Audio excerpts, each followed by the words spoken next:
What's up, guys? I'm BTC. Is the Battle for Olympus the worst event ever in the history of Overwatch? Let's find out.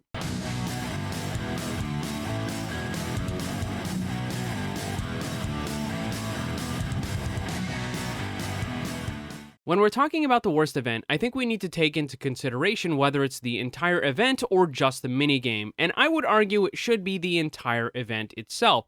Because let's look at the Christmas event, Winter Wonderland. The first year, the Maze Snowball fight was a lot of fun. The second year, it was still fun. But after the third, the fourth, and the fifth year of having the exact same minigames year after year, it gets boring, dumb, and repetitive. So while the minigames itself might be kind of fun, the event as a whole is garbage. And another great example of this was the Lunar New Year event we had last year, where they just dumped out and recycled the same stuff that we've always had in previous years, and they couldn't even be bothered to make new character skins because they only put out 2 of them for the entire event. And of course, we know now why they were holding back on all those legendary skins. It's because they wanted to charge $19 for them when Overwatch 2 came out. The other day when the game got patched, I made a video talking about the balance changes, and I also included my first impressions for the game mode Battle for Olympus. And in that video, I talked about how I had already seen people mentioning how they hated it and that they thought it was the worst event ever and this and that and whatever. And I saw this while I was playing the game because they were talking about it in the match itself. My first impression was that the game mode was kind of fun, but it definitely had significant issues. I wasn't so sure that it was the worst event ever. But then as I continued to play that game mode, I saw more and more problems, and once I saw some of the other things that Blizzard had put out about the event itself, well, it definitely started creeping a little bit closer to the worst event ever status. And the thing that really kind of pushed it over the edge was when I saw this. This is a tweet from the official Overwatch account, and it says, "Battle for Olympus Day 1 is in the books. Here's what the leaderboard looks like so far. Will Zeus Junker Queen stay in the top spot? Is Minotaur Reinhardt poised for an epic comeback? Only time will tell." And if you look at this, it is a great example of just how awful the character balancing is in this game mode. And not just the character balancing, but the map balancing and the map choices as well. After seeing this post, I can come to only one of 2 conclusions. Either 1, the Overwatch dev team is so hilariously incompetent that they are oblivious to the realities and the problems of this game mode, or 2, they are aware of the problems and they simply don't care because they want to use it to sell more skins. As I mentioned, there are quite a few significant problems with this event, not just with the game mode, but the event itself, and I'll go over that in just a second. But before that, I want to point out some of the good things about this event. And yes, believe it or not, there are a few good things about it. I know people think that I just want to bash Blizzard all the time, but that's not the case at all, because I only bash them when they do stupid stuff. But the problem is that they're doing stupid stuff all the time, so they are deserved of all the bashing that they get. But however, when they do something good or something correct, I want to actually give them a little bit of praise when I think it's warranted. And in this case, I think that the general idea of the event is a good one. It may be not for the reasons that they were trying to do it, because really the entire event is just kind of a method for them to sell overly expensive skins, and we'll get to that in a minute here.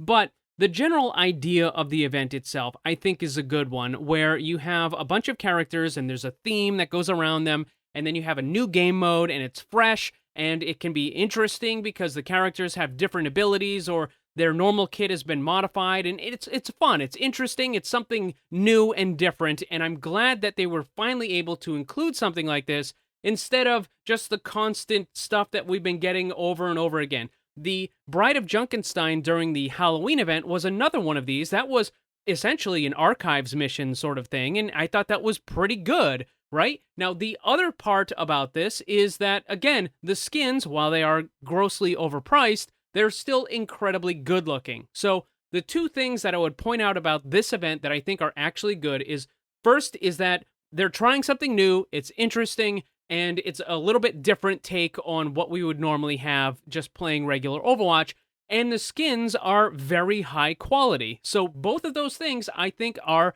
praiseworthy. Unfortunately, those are the only two good things about this event. Everything else is garbage. We're talking the hero balance, the map choices, the way the maps have been set up, the rewards, the main reason for the event itself. Everything else about this event is trash.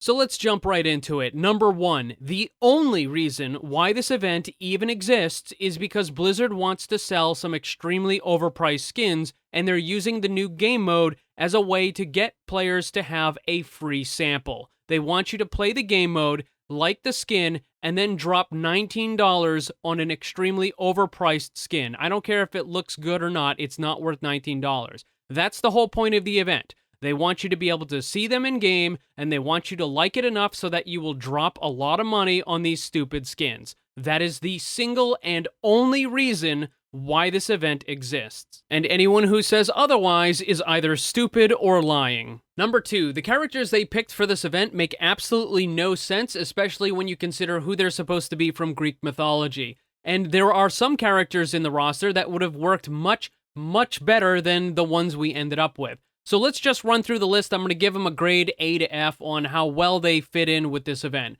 First up is Ramatra as Poseidon. I think they did this because he has a staff and one of his abilities kind of looks whirlpoolish. Other than that, the character doesn't really fit, and I don't even know why they didn't give him a trident. Instead, they just gave him a fancier looking staff. So, I mean, they didn't even go all the way with the Poseidon skin. Whatever. I'd say he gets like a C in terms of simply being in the event. So a C for him. And then Junker Queen as Zeus. This is a big old F. I don't know why they chose to do ignoring the gender swap nonsense.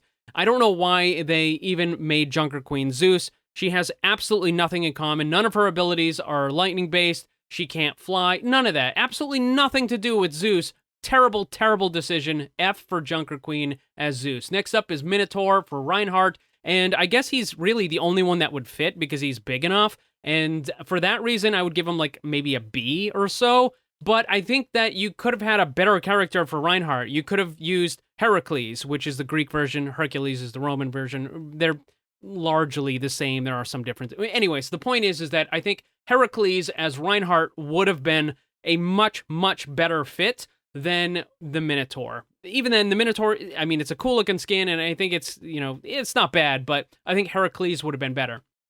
Next up is Roadhog as Cyclops, and again, this is another character that is kind of just nameless, and I mean, he kind of works, sort of, but I don't know, like, it feels like he doesn't really kind of work. Like, they just kind of threw something together in here. Like, we didn't really have any idea on what we could do for the character, so, we're just going to make him a Cyclops and put a mask on him and call it a day. So I would say that Cyclops Roadhog, even though the skin looks kind of cool, I would give him a D for being involved in this event.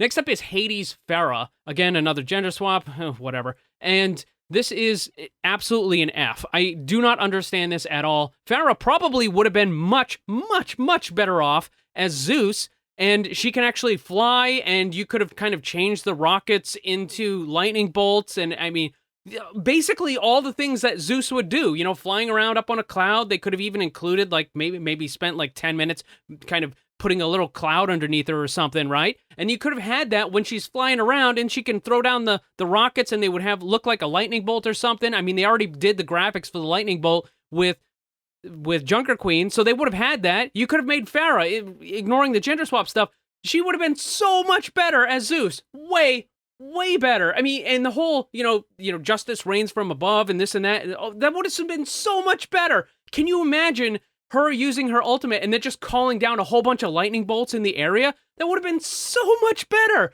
So as Zeus, Farah would have been like a B+, maybe an A-. She would have done really well. But as Hades, he's the god of the underworld, god of the dead. By the way, they keep incorrectly mentioning this in the game. They call him the god of death, which is not true. Thanatos is the god of death. That's something else. But Hades is the god of the underworld, god of the dead. He's not responsible for making people dead. He's responsible for the dead. They're two different things. Anyways, so her being Hades makes no sense at all. You have the god of the underworld who is now flying around in the sky, and you have the god of the sky who is stuck to the ground. What are you doing? Well, what are you thinking? So Hades Farah, F-. I would give him lower if I could than that. Medusa Widowmaker, I mean, I guess the idea is kind of okay. It doesn't, I don't know. I don't think it quite fits. I think there could have been something better with this character. She seems kind of meh, whatever, right? Like, so I would say like a C for her.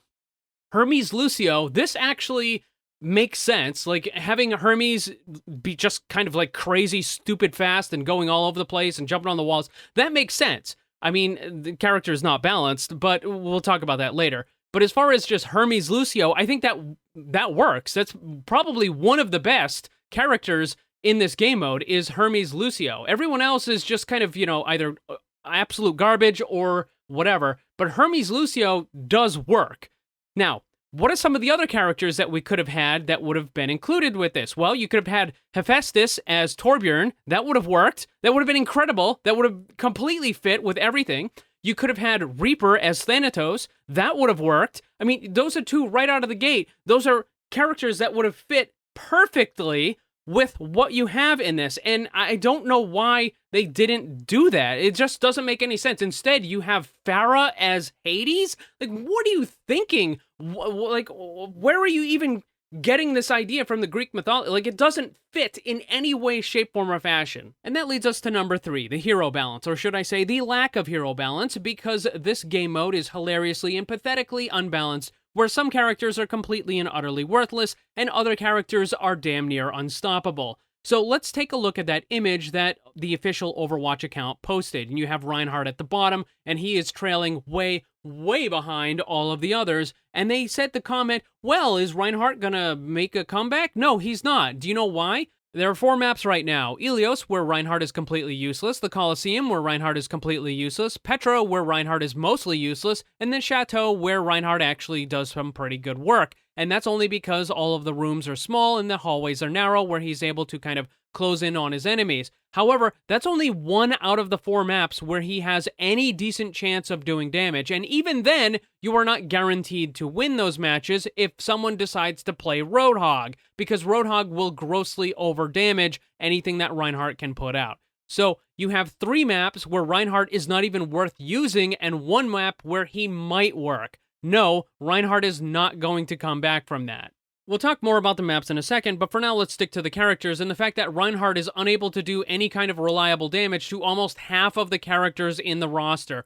Farah, Lucio, and Widowmaker. First of all, Reinhardt should never be doing any damage to the Pharaoh or the Widowmaker unless they're either completely oblivious or the player has fallen asleep at the keyboard. And with Lucio, yeah, he might get in close and you can do some damage to him. You're probably never going to land a pin, and in that case, Lucio has way, way more damage output than Reinhardt does, and Lucio is going to win those 1v1s almost every single time. And if he has an ultimate, he absolutely is going to win that every single time. So you have Reinhardt, who can't do any damage to almost half of the roster. How exactly is he supposed to make a comeback? Especially in those 3 maps where they have large open areas where Reinhardt can't even get to the enemies. Like, you can't even get close enough to do damage, let alone any sort of reliable damage.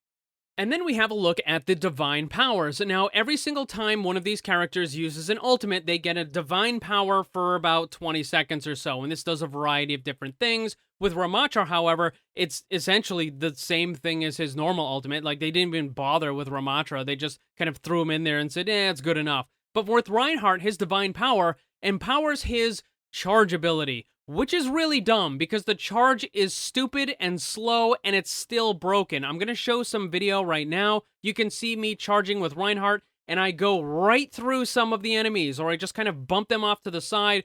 Pins that absolutely should have landed and they don't. Instead, I just kind of go right through the enemy or bump it to the side or something. So they decided that the way to buff Reinhardt to give him this divine power is to increase the strength of his charge, which is one of his weakest abilities and the thing that almost doesn't work half the time. So not only is Reinhardt unable to get to the enemies to do damage reliably, the thing that he's getting superpowered is one of his worst abilities. And also, speaking of, his barrier shield doesn't really even do anything for him. There's half of the abilities can go through shields or they just go around it. It doesn't matter. And just, being able to use your shield in a free-for-all doesn't really work all that well. So again, Reinhardt is just completely at the mercy of everything else in this game mode, from the maps to the bad hero balance to just the thing that they decided to empower on him. Like, all of it is just garbage. Reinhardt cannot possibly win this.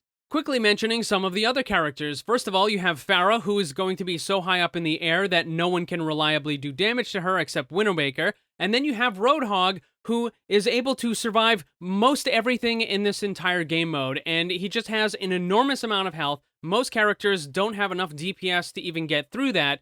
And of course, you have Junker Queen, who in this game mode, it's kind of funny because in the regular game, Junker Queen is not all that good of a character, but in this, they overcharged all of her abilities, and her divine power and all that stuff is so ridiculously good that she can take out enemy Reinhardts with no effort whatsoever, and she just outdamages him, and she also can heal herself. It's ridiculous, the balance that they did. Like, Junker Queen and Roadhog, and to some degree, Lucio, when he uses his ultimate, like, they're just unbelievable, and they're unstoppable in a lot of regard. And then you have other characters like Reinhardt and Widowmaker who just can't really do a whole lot of anything. And then Ramatra is just kind of sitting there as if he's normal, pulled right out of the regular game. So the balance in this is trash. Number 5, the maps are awful. As I mentioned, some characters do really good on certain maps and really bad on other maps, but it's not even remotely close to a level playing ground. And you have Chateau, which is a good size for a free-for-all map, but the other 3 maps are terrible. They are way, way too big. I've been saying this ever since Petra was released. You spend way too much time just running around in Petra trying to find enemies. The map is simply too big. And then the Colosseum and Ilios have the same problem. Colosseum is probably the worst. That map is gigantic. I think it's using 90% of the regular size map. It is way too big. As you can see, the footage that I've been playing on the screen right now, this is me just running around, just looking for enemies. And this is a full game. It's not like people have left or anything. This is a full game, and I spend minutes just running around looking for enemies because the map is way too big. And I don't know why they did this. Again, Colosseum is the worst. Ilios, this is also a problem. They should have cut Ilios in half or shrunk it down even more, something. And Petra is just a poorly designed free-for-all map. It's just way too big for the amount of players that you have on it in Overwatch free-for-all. So these map choices, in addition to being really unbalanced for some of the characters, they're just way too big and they're awful choices. Number 6, the rewards are not just a joke, they are an insult to the players. So you take a look at some of the challenges for this event, and you can see that, oh hey, you know, I get some experience if I get X number of eliminations as this character while using his ultimate. Okay, whatever. Then you look at some of the other titles that you can get, and it requires 300 killing blows. Not just eliminations, mind you, 300 killing blows in order to unlock just a stupid title for your account. But it gets even worse than that, because the grand prize of this is going to be a legendary skin for Mercy. And this is a skin that's been in the game for a couple years now, and you have to realize that the vast majority of people who are playing this game, Overwatch 2, they are people who were playing with Overwatch 1. Yeah, I'm sure there's new people who have joined up because the game is now free and this and that and yada yada. But the vast majority of people who are playing this game are from Overwatch 1. And I guarantee a pretty significant number of them have already unlocked this legendary skin because it's been in the game for a very long time.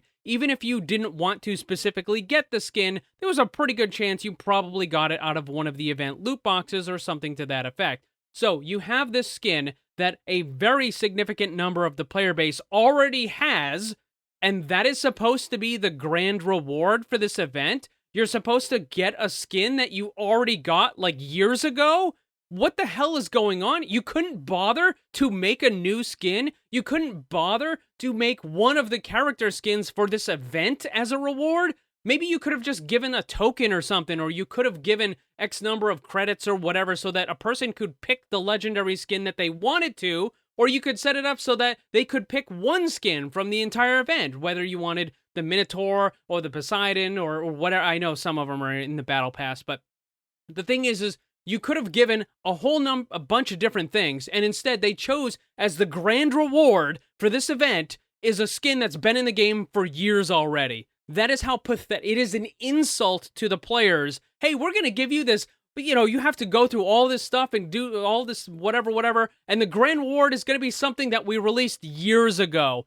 How pathetic. What an insult that is to the players. Number 7, the game is free-for-all only, which means that you can't play with your friends. Because, once again, I would remind you that the purpose of this is not for you to have fun, it's so that you can get a free sample of the skins so that you will give Blizzard money. That is the reason why this event exists. If they actually wanted it to be fun, then they would have had 2 different versions. You can have a free-for-all version, where, again, functions just like it is right now, and you could have had a team version where it's 4-on-4 or 3-on-3. We've already done this. There have been previous events where we've had 3-on-3s and 4-on-4s. That sort of thing has already been done in the arcade for different events and whatnot. There's no reason why that couldn't have happened here, and you could have queued up with your friends and played that way. And I don't know how they would have determined who would have been the ultimate winner for who gets the statue. Maybe they could have done something where they have 3 different statues or whatever. I don't care.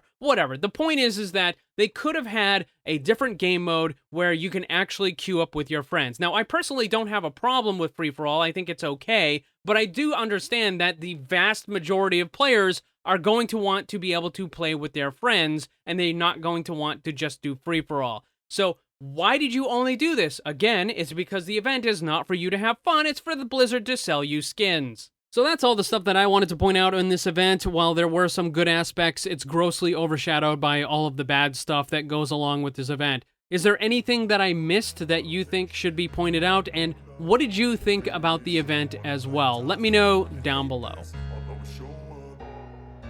I don't ever slow up, no I don't take shit, I got no love for the fakeness. If you wanna play tough and wanna hate this, I'll always show up and make a statement. I don't ever slow up, no I don't take shit, I got no love for the fakeness. If you wanna play tough and wanna hate this, I'll always show up and make a statement. Everything I do so instinctive and